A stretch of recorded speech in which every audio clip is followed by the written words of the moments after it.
why should I pay you? Like, why should I pay you 3%? Mr. and Mrs. Client, I really don't think you should. You're paying for our process.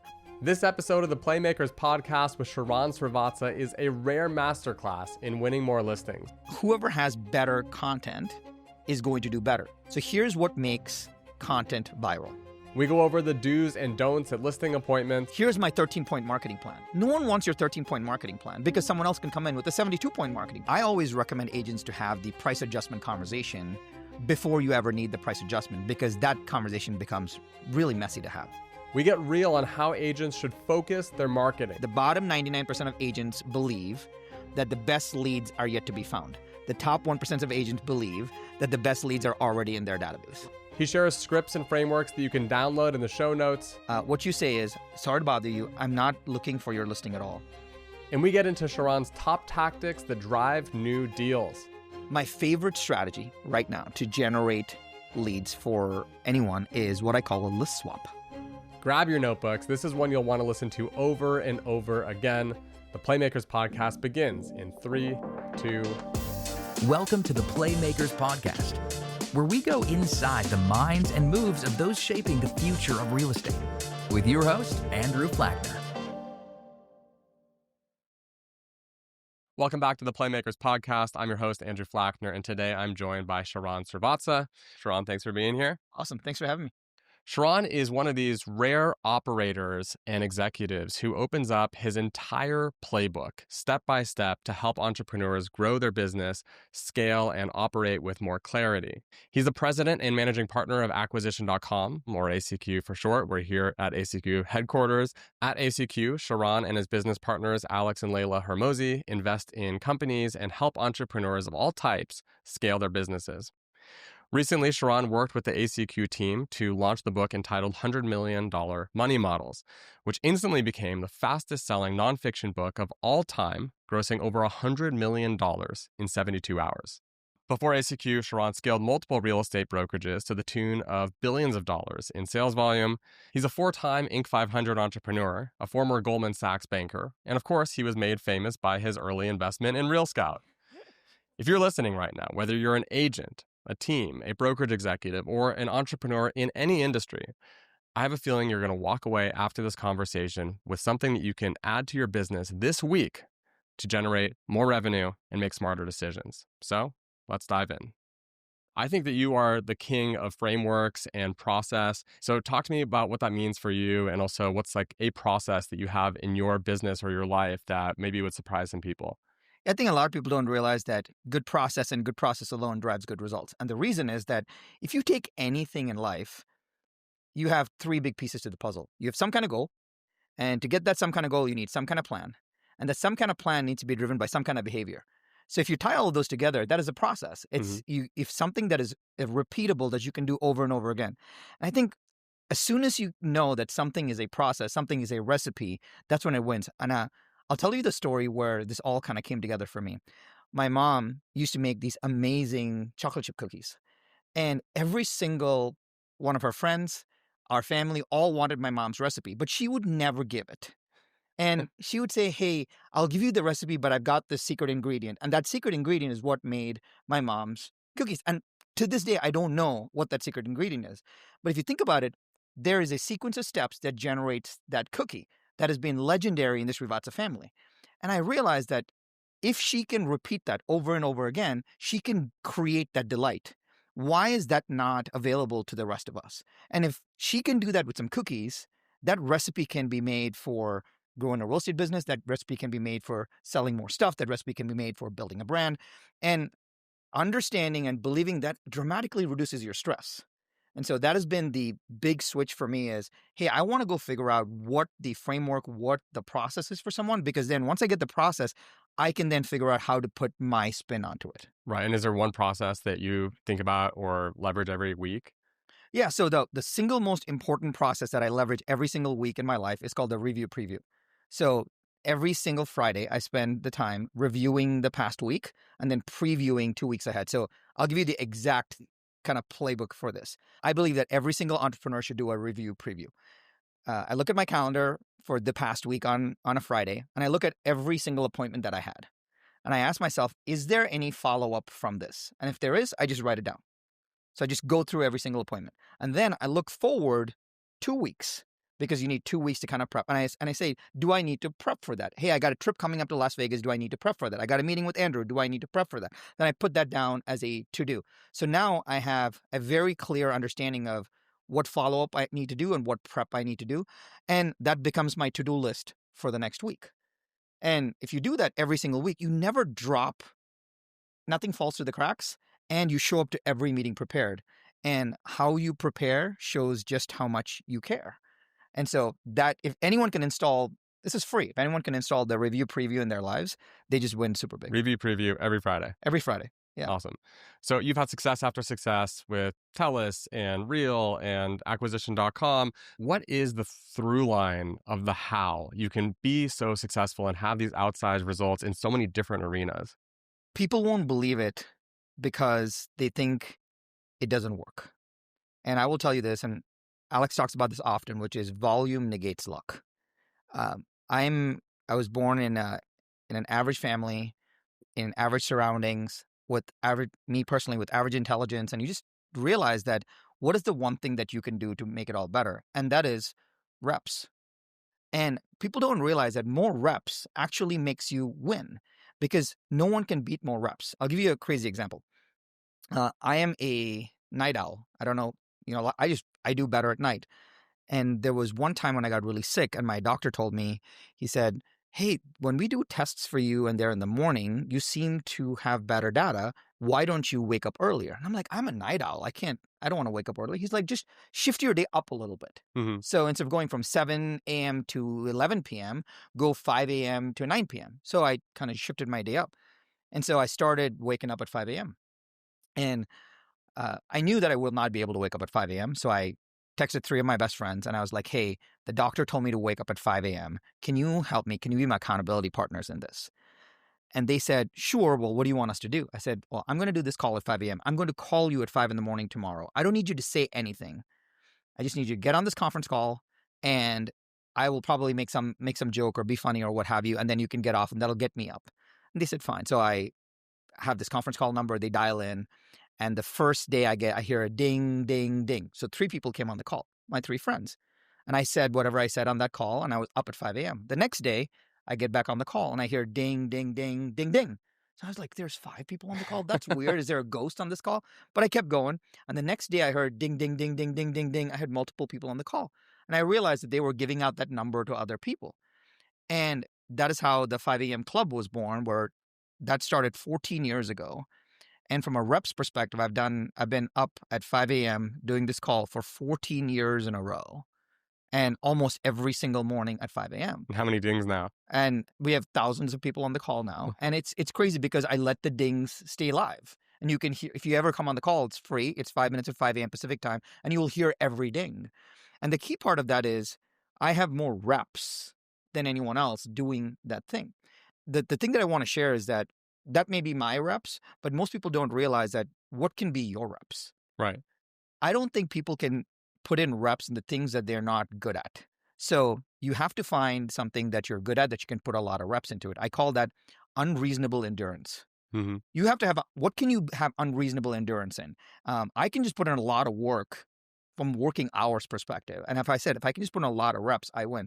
And I will tell you, it's just everything, the through line in all of this has been the reps, because if you see what Alex and Leila do for reps, Alex and Leila, they are my biggest competition on reps, because they are on all the time. It's all reps. And I really believe that volume negates luck. Right. So here we are at ACQ. What does it mean to be managing partner and president? So the backstory was that when Alex and Leila started, were growing their last company, I got introduced to them before the world knew Alex and Leila. And I had a chance to be their advisor to sell their last business. And so they have been my friends for 5, 6, 7 years now. And the original ACQ model was what we all designed together. And so I've seen acquisition.com be kind of phase 1 to phase 2 to phase 3.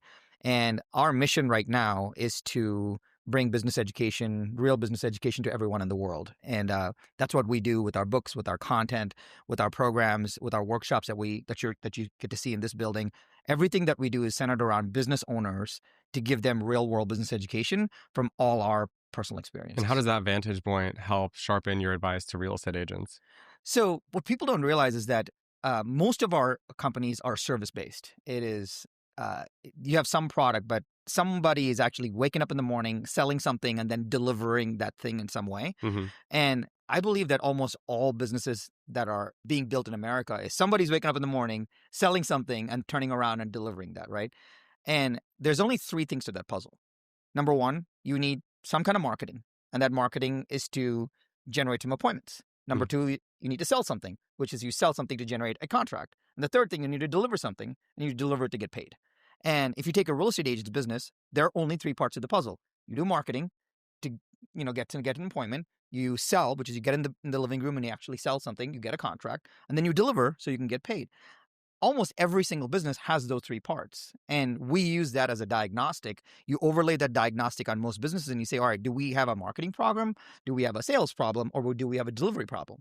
And once you figure that out, we call that a constraint. Oh, you have a marketing constraint, which means you're not getting enough appointments. Let's put all our effort into delivering more appointments. There's a few things that you can do in each person's business to solve that constraint, which is what gives us the superpower to help businesses. Gotcha. And speaking of constraints, a lot has changed in the market, especially for real estate agents. And so talk to me about the realities of today's market. When agents are walking into a listing appointment or a meeting for a buyer consultation, what's changed in the last 12 months? I think what's changed in the last 12 months is that buyers and sellers know more about the market than we do.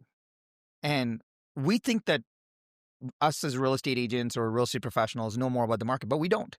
My wife is the perfect consumer, right? Because I see her email and she has 7 e-alerts. She's got she has a RealScout e-alert, she has a Zillow e-alert, she has a Redfin e-alert. From some other IDX site, she has an e-alert. She does not care about a just listed from a community. She knew about it 3 days ago, right? And I think that is extremely important from a market structural perspective because information flows to a consumer way faster than we ever thought it did. So that's number one.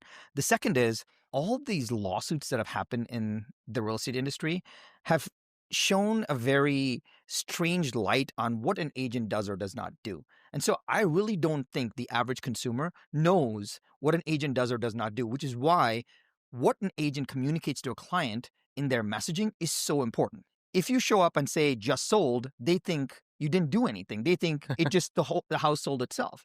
But the messaging of what did you actually do to get that sold is way more important these days. And so the third thing is, what part of advice can you actually give them that they don't know? I think if we can change our kind of marketing and messaging to things that a consumer does not know, that's what's going to kind of pique their curiosity because they can get new listings and pictures and whatever else anywhere else. They're automatically getting that. And so if agents could change their messaging to what a client does not know or what's happening in the market and what it means to them, right, that's probably way more important. Yeah, so therein lies the reason why you want to get serious about content, right? So what does a content strategy look like today? In the early days of social media, it was a social graph, meaning it was no better than a glorified email list. Whoever you had on your email list would get your email. Whoever you had as followers on your social media would get your messages. Well, today we've moved from a social graph to an interest graph. Therefore, whoever has better content is going to do better. Now, the question is, what makes content better? Without deconstructing any of that, I'll give you the answer to that, which is probably the most helpful thing. So here's what makes content viral. There are a few sets of frameworks in which content goes viral, and we call that packaging. There's a certain hook that goes viral. There's a certain body that goes viral. There's a certain way in which the video is done or the content is written that goes viral. I think every single real estate agent watching this should study the packaging of the things that are going viral, and then you take their content and put it inside of that packaging. Mm-hmm. What the platforms have shown us is that we are very packaging dependent in the platform right now and not just content dependent. So you don't want to wake up and make a video on earnest money. No one cares about earnest money, but still you have agents that are saying, let me make a video about earnest money. We have coaches saying you're only as good as your last 7 videos, which is tremendously false because you could make 7 really crappy videos and it will go nowhere. The key is finding really good packaging and then putting your content and your themes inside of that packaging. That's what gives you outsized results right away. And then you start to realize whether your stuff worked or not. Today, I believe that every single content creator should be a student of packaging. Hey, that video from Andrew did really well. Why? Oh, cool. It had a really good hook. It had a visual thing. And he explained the concept this way. Can I take that and just remake that in with my content, but keep the packaging the same? The fastest way to get insane results on your content is to just replicate the packaging with your material. So once you get past the marketing and you're in the service delivery segment, talk to me about how agents should talk about commissions, because I think that you have some clever ways on how to frame value without sounding desperate or defensive. The interesting part is that when the absence of value, it always comes down to the fee that you pay, right? And the consumer is naturally comparing options, and just know that they are. How you actually frame that value is extremely important. The thing that I've found in appointments is, why does somebody hire us? Is asking that question over and over again, is why does somebody hire us? And I believe in a lot of ways, we are not selling a product, we are selling a plan. Right. If you walk into McDonald's, there's only 18 scripted talk tracks. You're only doing 4 things at McDonald's. You're selling food, drink, customizations, and an upsell. That's it, right? You're only selling 4 things. The only way you can get scripting right is if you have only 3 to 4 determined paths. So that's all they're selling. So that's why it's easy to teach a script to a McDonald's service person or a salesperson, because they know exactly what order they're taking. No matter what, you're walking in there and you're ordering only a food, a drink, some customization, or some upsells. That's all you're ordering. But when you're in a real estate transaction, you're not ordering the same thing. It's a different house, it's a different market, it's a different price point, it's a different clientele. Everything is different. So you're not selling a product, you're selling a plan. And when you're selling a plan, there's 3 things that are the most important. You're selling advice, perspective, and implementation. They need to realize that you're selling advice, perspective, and implementation.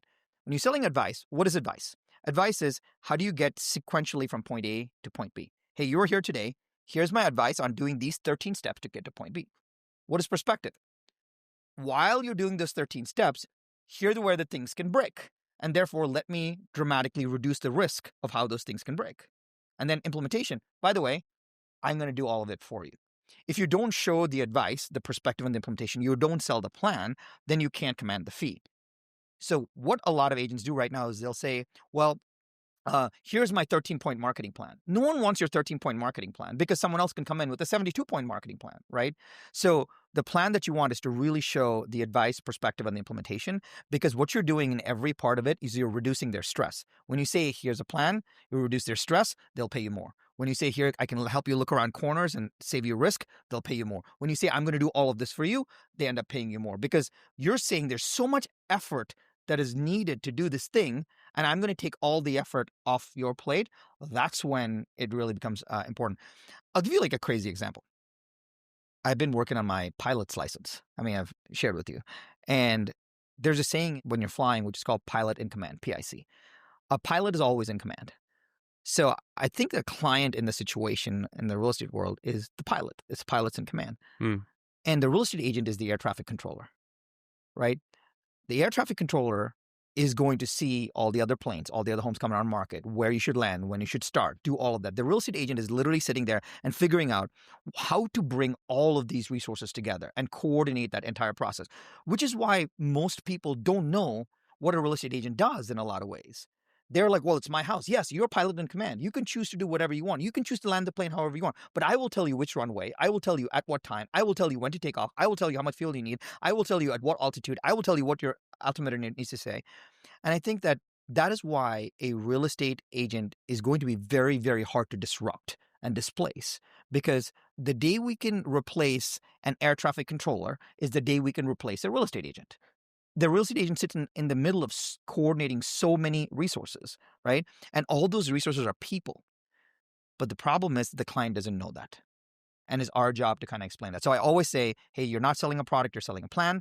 And the more you could show what the plan is, it'll reduce the stress for them. And when they get stress feeling reduced, it's easier to kind of ask for the fee. I was going to say, it probably reduces the anxiety of the agent when they know that they are not the pilot and they are air traffic control. That is exactly right. And I will tell you this, if you're a real estate agent and watching this, you should stop using the word I and my, right? You should not say my listing, right? You should say our listing, because it is yours and your client's listing. Sure, it's not even technically the agent's listing. It is the broker's listing. So you can't say my listing. I'll tell you the craziest story, Andrew. It was my partner, Peter Lowy, who you know, and I, and we were driving through Los Angeles. And the agent that helped my partner buy a lot of the homes that he was selling. And he was driving by and he said, "Oh yeah, I sold that. I sold that. I sold that one. I sold that one." And it was all Peter's homes. And then he's like, "Hey man, I sold it. It was my house." And it's very interesting because an agent says, "I sold that." And we've been accustomed to the use of that phrasing where, sure, you were in the process of selling that. That makes sense. But don't forget that you're in partnership with the client. And you're selling the partnership. When you sell the partnership is when you actually make the fee. And that's super, super important. If you're a real estate agent, just stop saying this, right? Which is, don't say, my clients use me because I'm really good. They don't use you. You're not a doormat or a toothbrush or, they don't use you. Like the fact that we say, "Oh, he used me to buy that house." Like, what are you, a Ziploc? Like, that's insane, right? And we say we want a client. We say we have fiduciary responsibility and representation. But then we say, "Oh, use me like a doormat." Like, that's just the limits of our language are the limits of our world. What's the proper framing there? I represent my client. I work with my client. The word representation is the truth. That's what the contract actually says. You are representing your client. There are 3 agreements that govern a real estate transaction. This is a listing agreement. This is between the seller of the home, which is you, and the listing agent, which is me. I represent you as a part of this contract. This is a buyer representation agreement. This is between the buyer of the home and a buyer's agent that represents them. The third is a purchase agreement. The purchase agreement actually represents the contract. It says what the buyer and the seller are going to do to bring all of this together. Our job is to get more purchase agreements. Yep. So now I don't say, this is because we have this contract so you can use me. Like, it sounds small, but it's not. It's super, super important. And that changes how they perceive you, because you use a commodity, right? But you don't use your attorney represents you. Right. And small words like that are really important. And if you can use commodity in a very thoughtful way, I think it completely changes how you think about the world. So before we move on from client conversations, I want you to tell my audience a little bit about this notion of a buyer universe, because I thought this was a really clever way to frame how you truly earn your commission and also why you're the best agent for the job. Yeah. A lot of times if you're an agent and you walk in a listing appointment, you've been taught to talk about marketing. Mm-hmm. The phrase you want to use is, Mr. Client, most agents will talk to you about marketing. It's not about the marketing. It's who you're going to market to. Let me explain who we're going to market to. And for that, we call it the buyer universe. And the buyer universe has 4 big categories. Essentially, there's just 2 groups of people that we know and people that we don't know, right? If there's people that we know and people that we don't know, those are 2 groups. But I need to figure out how to reach both those groups. But out of those 2 groups, they're active buyers and passive buyers. So our job is to figure out how to reach each form of these buyers. So if there's people that we know and they're active, how do you reach them? If there are people that we don't know and they're active, how do we reach them? If the people that we know and they're passive, how do we reach them? The people that we don't know and they're passive, how do we reach them? And I actually draw out these 4 squares in the appointment, and I take them through each box as to how I reach each person. And then the client knows that I have the ability to reach every single person in this buyer universe. Therefore, now when I talk about all the things I'm going to do in marketing, now they know that I can actually do that in service of reaching the person in that buyer universe.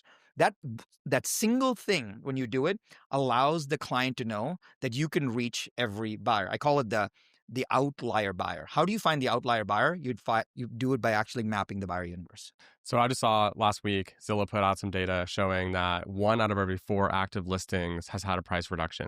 And in some markets like Houston or Phoenix, it's actually 1 in every 3.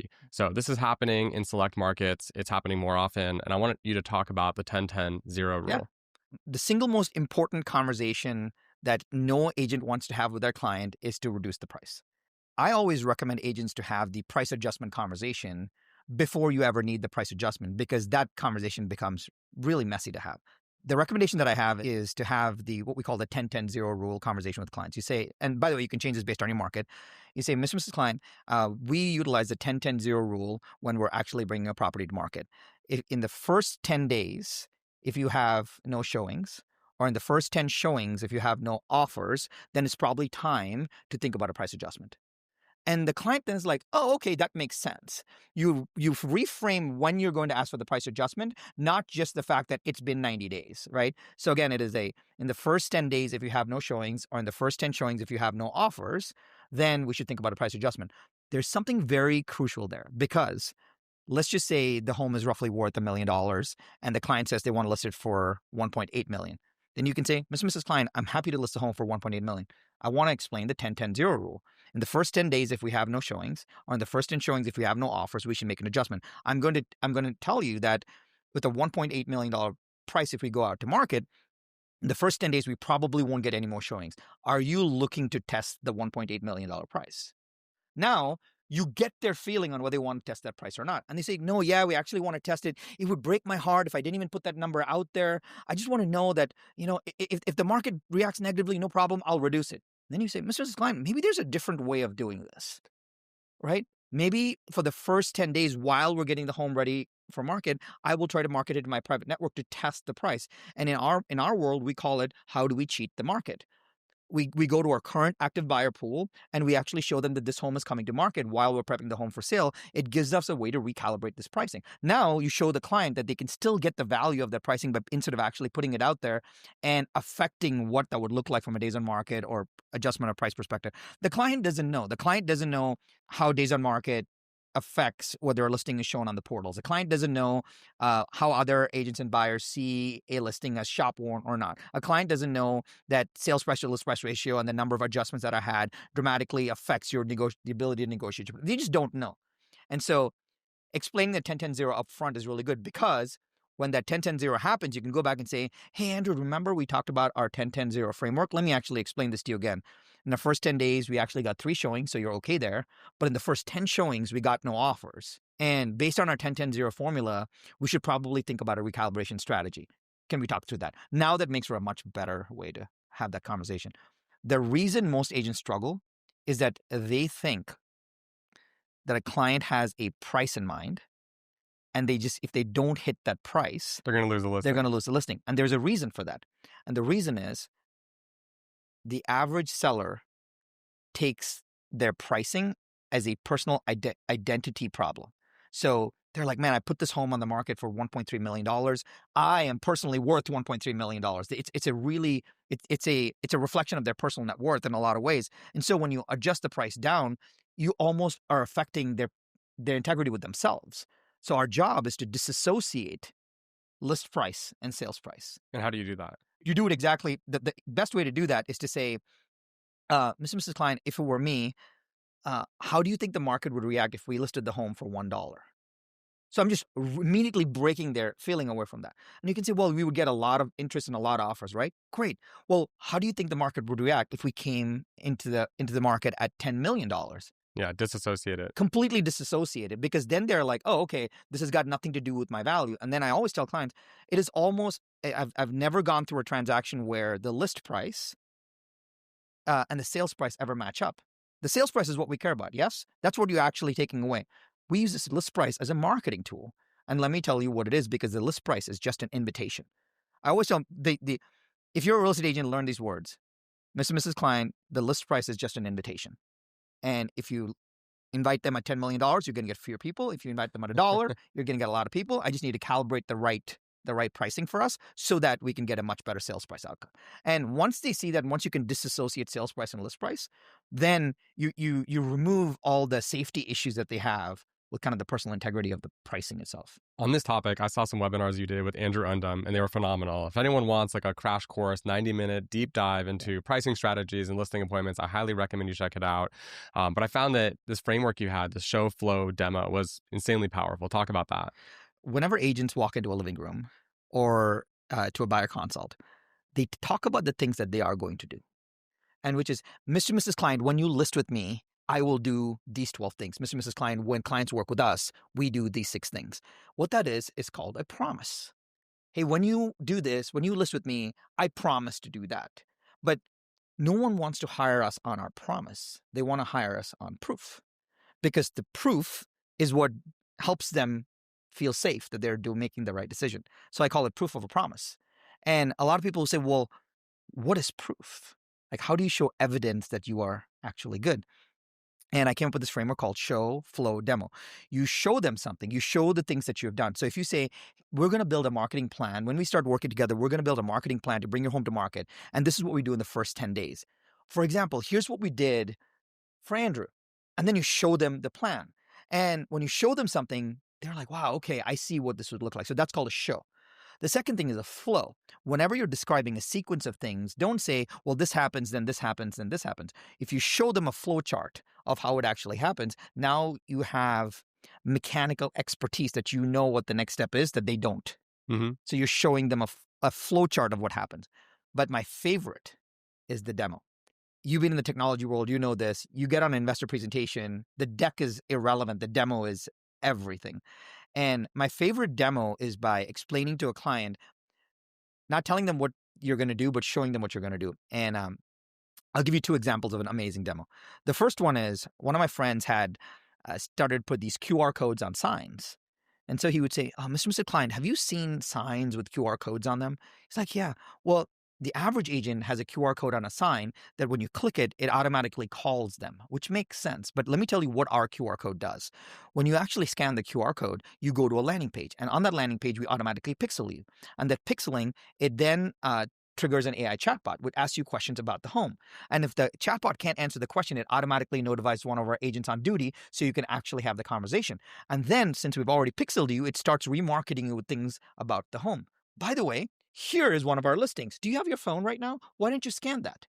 And they scan it and they see that process happening live. And then they start to believe, right? The craziest thing that happened was we were in a listing appointment, me and one of our agents. And I said to it was a very high price listing. And the client's like, well, do you have any buyers for my home? Which is a very standard question that they ask. Mm-hmm. And the same listing agent had a home that he had done an open house on, like around the corner. So I said to him, I was like, hey, Andy, didn't you do an open house on that home like over the weekend? He's like, yeah. I'm like, how many groups did you have come through the open house? He said, 14. I said, do you have the open house registry by any chance? Which I asked him to bring. So he brought the open house registry and he put it on the table. I took the open house registry, which is a sign-in sheet. I handed it to the client. I said, pick a name. I know where this is going. She picked a name, and I said, I pulled out my phone and put it on speaker. I said, can you read me the number? I punched in the number. I hit call. And then I called, and I said, it went to voicemail. I said, pick another number. I called. I pick another number. I called. I got the third person. I got them on the phone. I said, hi, my name is Sharran. I'm actually sitting here with Andy. You visited a home on 123, Rockefeller Street, right around the corner. We're actually with a client right now that's around the corner with a very similar home. It's a 4-bedroom, 4-bath, and think about bringing him to market. If this came on the market in the next 3 weeks, would you be interested in seeing this? Oh my gosh, I would love to see this. Well, great. Why don't, as soon as I get done with this appointment, why don't I send you some pictures and we'll see if we can schedule you an early showing. Now the client believes that I actually have a live buyer for the home because I demoed the fact that I was able to do that, right? I will tell you, if you're an agent and you believe that you have the skills to do that stuff live, you should do it live in the appointment because you give the clients insane confidence that you have the skill to deliver what you say you're going to deliver. So if there's a framework that you would take from this, if you are making a claim about something, you should have some proof. If you say, hey, we are number one in this marketplace, show them something. Hey, we have a great process, show them your process. Hey, we do amazing AI, show them your AI or show the flow of the AI. So the way to show proof is show, flow, or demo. So what are you seeing right now the top 1% of agents do when it comes to lead gen that the 99% are not doing? The top 1%'s lead gen is lead conversion. The top 1%'s lead gen is middle of funnel. The top 1%'s lead gen is not in generating new leads. The 99%, the bottom 99% of agents believe that the best leads are yet to be found. The top 1% of agents believe that the best leads are already in their database. This is why we're friends. But it's 100% true. It is actually significantly easier converting the 30 leads that you already have than buying 300 leads that you know, right? I read this random stat, which was 1 out of 40 paid Zillow leads get called in the first 48 hours or something crazy like that. That is insane. Like, somebody paid for a lead to a lead gen platform that probably sent it to 3 to 8 people, and you didn't call in the first 48 hours when the client has already moved on, so that you can feel better about yourself that you paid for leads.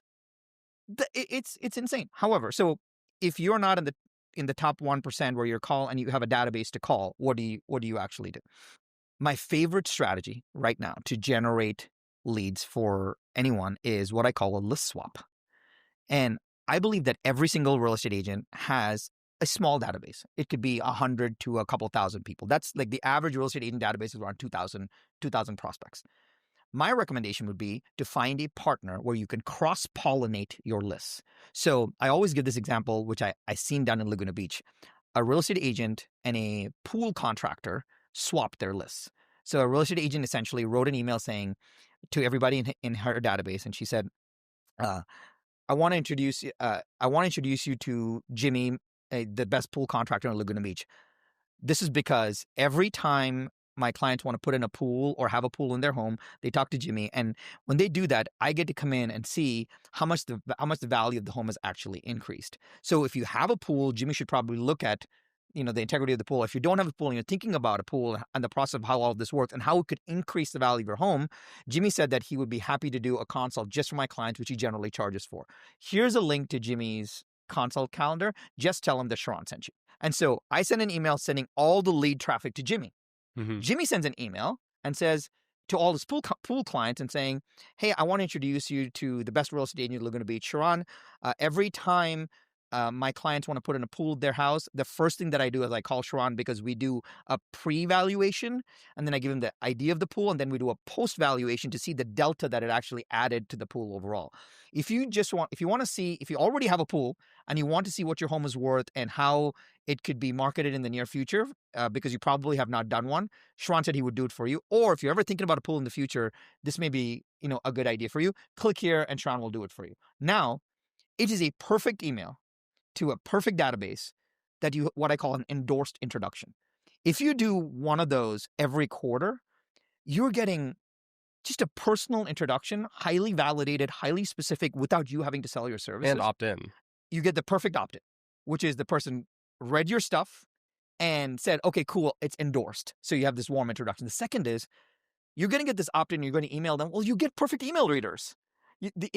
Sometimes if you get a lead from Facebook, you have no idea if they're an email reader. This is an email reader that read the stuff and clicked and went to your stuff, went to the other person's site. So it also makes it so powerful that both partners now are connected to each other from an integrity perspective. That pool contractor is not referring to anybody else but me.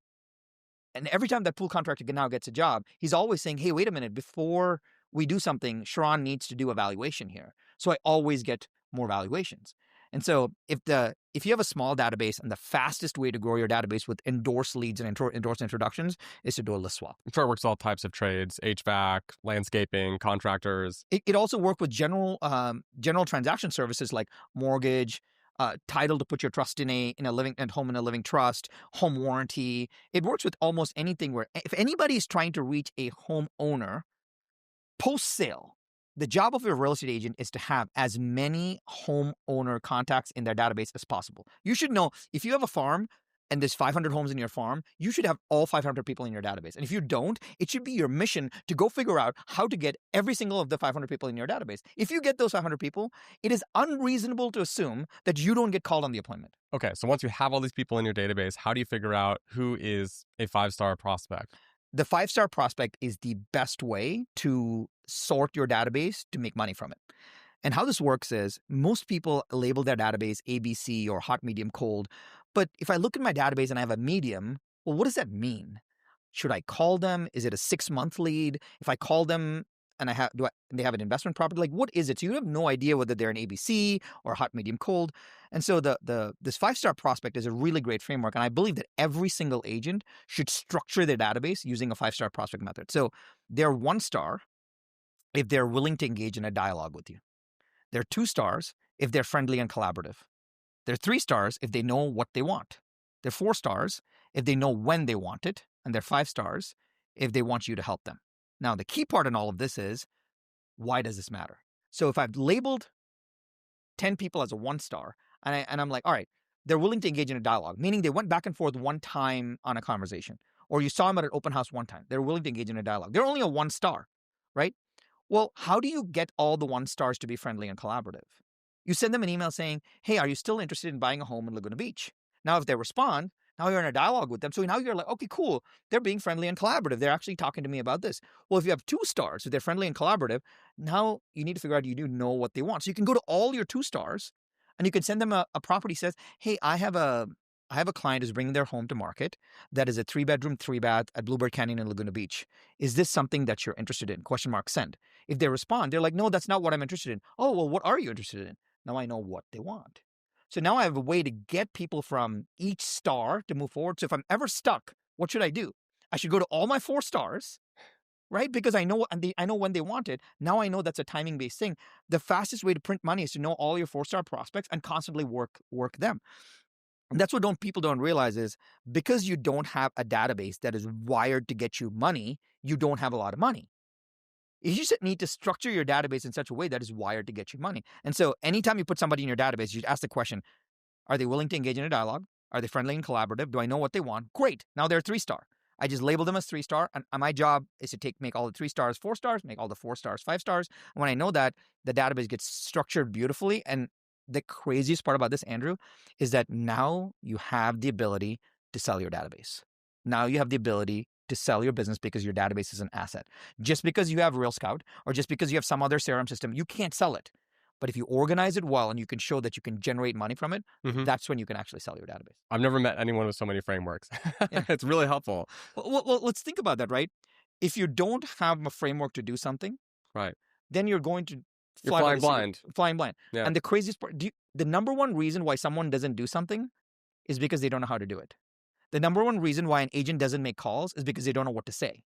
And the number one reason why an agent doesn't know what to say is because they've been in the business 10 years and they believe that they should already know what to say and they feel too embarrassed to stop to learn what to say.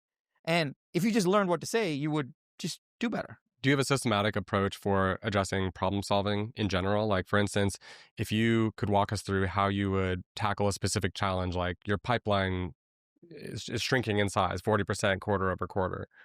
The key to diagnosing any problem is trying to figure out the constraint. And the way to figure out a constraint is zoom out and say, what does success look like? Success looks like I'm going to do some marketing to generate some appointments. I'm going to get on those appointments and sell to get a contract. I'm going to get on this contract and deliver and get a deal. Great. Now, where's my problem? Why is my business stuck? Okay, where's my constraint? And the constraint is figuring out where there's a problem in the business. Everybody assumes that the lead generation is a constraint, but where's the problem in my business? And then you say, well, okay, assume that was not a problem. Is everything else work fine? And the way to do that is to pressure test it. Well, I think lead generation is a constraint. Great. If I give you 100 more leads, will you make more money? Sure. Show me. Our number one job is to figure out the constraint of a business. And once you figure out the constraint of your business, is to put unreasonable effort into solving that constraint. And once you solve it, you're going to know there's another constraint's going to pop up. And then you're going to put unreasonable effort into solving that constraint. Then you're going to know another constraint's going to pop up. Welcome to business. It's always in the problem of dynamically solving constraints. I'll tell you the craziest story. At acquisition.com, we have a memo culture. And we write memos to discuss our ideas. So we don't show up to a meeting and say, let's talk about what's broken. We show up to a meeting with multiple people writing a memo on why they think something is working or not working in some way. We recently had a meeting, and the entire job of the meeting was to figure out what a constraint was. And so each of the people that came to the meeting wrote a memo on what they thought was the constraint. The Bezos way. But we do it before you get there. We don't do it while you actually read the meeting. So you write the memo, you send it in advance, you read the memo in advance, and when you show up at the meeting, you're there to discuss. You have all the background to discuss the meeting. And the thing that I'm sharing is that the entire point of the meeting was to only determine the constraint, nothing else, to agree on the constraint that we were working with. And it took our entire executive team a 90-minute meeting to just agree on the constraint. And most people are in problem-solving mode and they don't spend time agreeing on the constraint. And if you can find a way to agree on the constraint, then it's very easy to ask for advice. So if someone asks you for advice saying, hey, I have 10,000 leads in my database and I'm not able to actually get more appointments, you're like, okay, are you sure that that's your constraint? Great, let me give you 5 ways to solve that.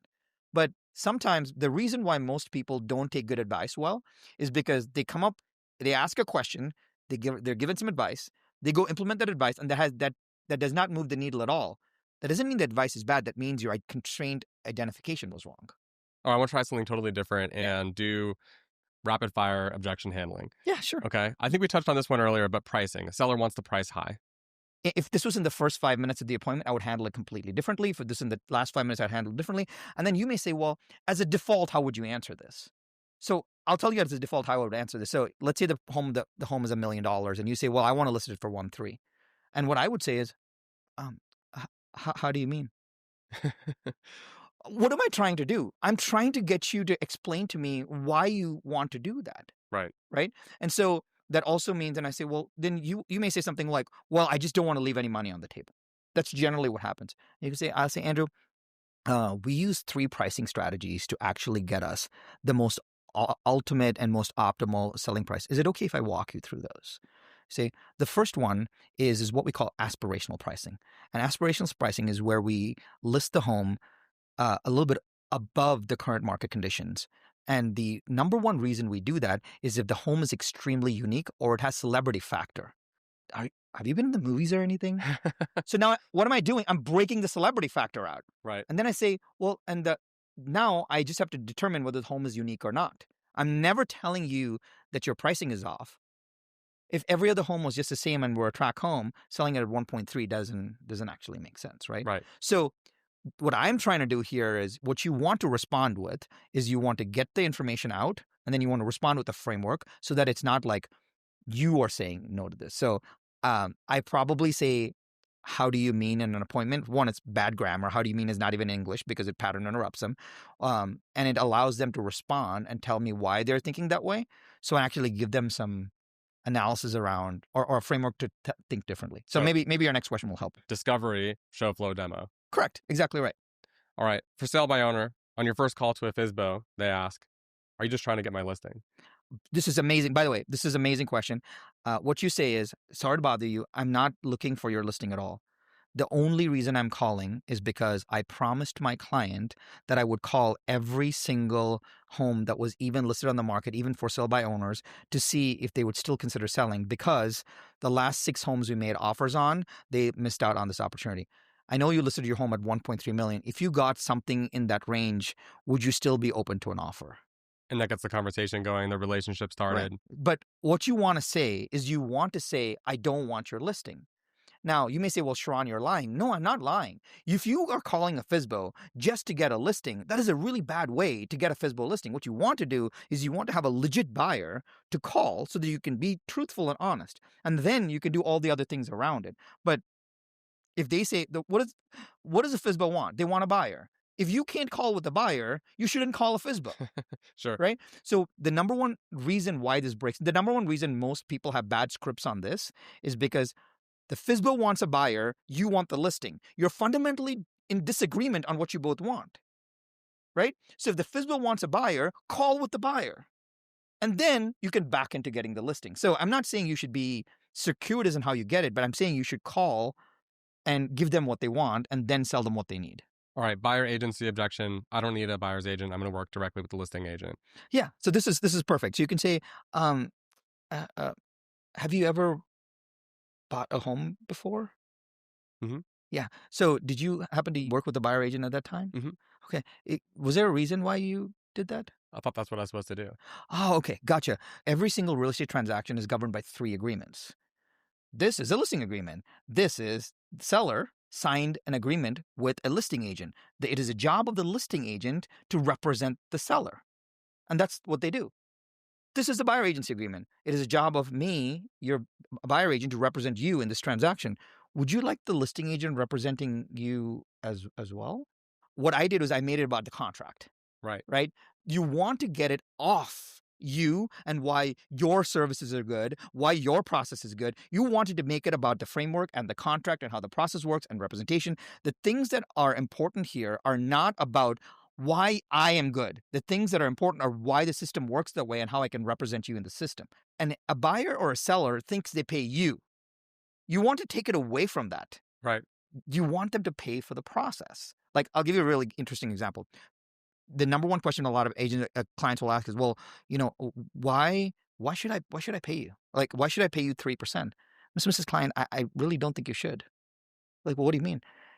The reason I say that is that you're not paying me. You're paying for our process, the process that we have built over 120 listings that we have done beforehand. The process that we built working with 120 clients to perfect this process where we know exactly that launching a listing at 9:33 p.m. the night before on Thursday is what gets you an extra 10% in sales price to list price ratio. The process that actually gets you 10 buyers and 10 sellers, like you're walking them through that. So you're like, you're not paying for me, you're actually paying for the process. And I will tell you selfishly, you're actually not just paying for your process to get all that results. You're paying for the 121st buyer. The next time you refer me to your friend, what you have done is all that we have done together and getting you that best result helps that person too. What did I do? I framed this and I framed that he was going to give me a referral simultaneously. In your training, you preach this idea of give it all away. Talk about what that means. The way you think about giving everything away is assume that your entire business model was free. So if I were to work with a client on, say, listing a home, what would I do in that process if I was getting paid? And I would tell them everything. The crazy part is people hoard information, right? Our job in content creation, the easiest way to do it is to give away information and sell implementation, right? So when I say implementation in our world, it's advice, perspective, and implementation. The crazy part is unless you give everything away, you can't give away good stuff. So people are like, well, I'm not giving them away. Give everything away because then you will be known for the good stuff. There's this thinking that says, well, if his free stuff is good, I'll bet what his paid stuff will be like. Imagine if it's the same. Right. Your job is to make your free stuff and paid stuff exactly the same.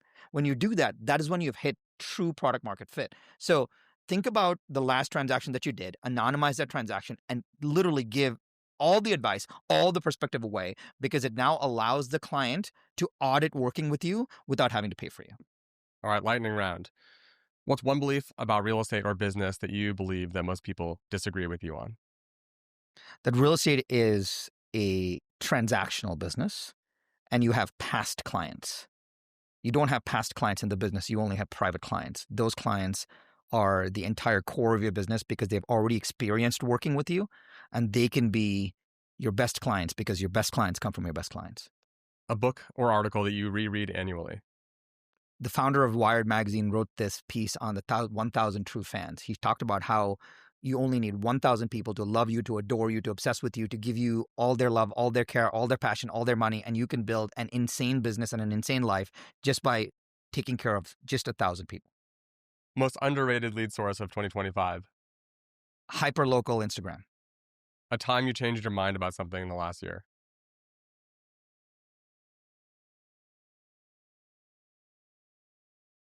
I thought that my parents would live forever. I realized that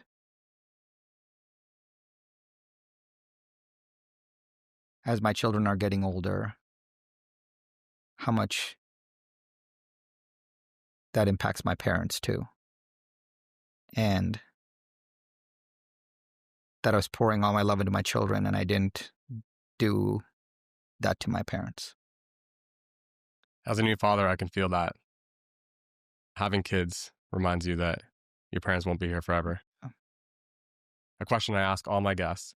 You can answer at any altitude you'd like. What does it look like to live your best life? When it seems like play for you and it looks like work to others, I think you're living your best life. Thank you so much, Sharran. This has been a lot of fun. It's been tactical. It's been deep. And if you liked this episode or got something out of it, please go ahead and take a screenshot, tag me on social media so I know to make more content like this. This is the Playmakers Podcast. I'm your host, Andrew Flachner, and we'll see you next time.